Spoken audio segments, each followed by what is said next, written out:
大家好，我是小晴姐姐。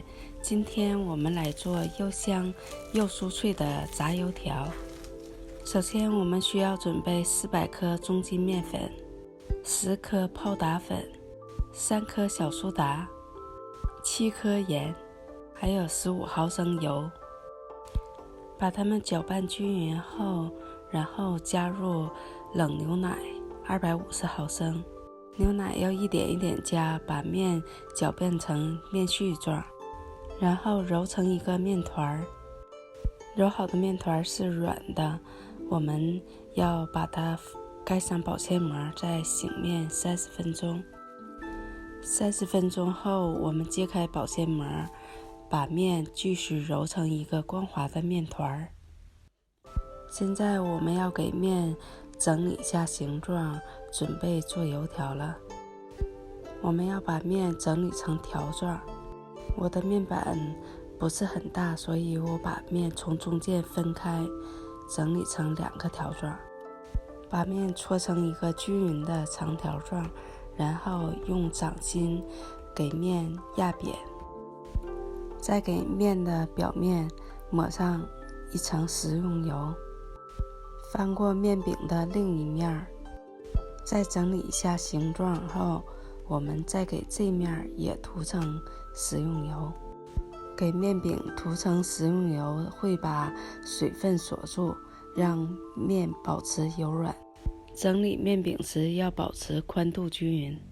现在给面饼盖上一层保鲜膜，醒面3个小时。再给面饼整理一下形状。如果想第2天炸油条，可以把面饼放在冰箱中醒面。醒好的面我们要用擀面杖擀平，整理一下形状，让面饼的宽度均匀，然后把面饼切成宽度均匀的细长条。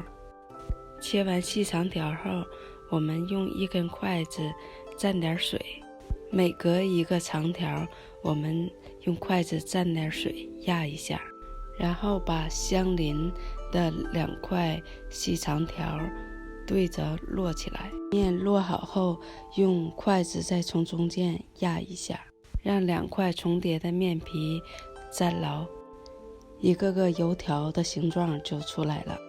用手整理捏紧油条的2头，一会儿炸的时候才不会分开。在一个大口径的锅中倒上油，烧热，用2手把油条拉长，放入油锅中油炸。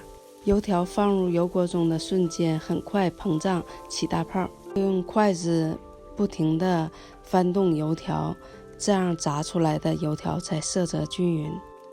把炸好的油条捞出控油，一根根又香又酥脆的空心油条就做好了。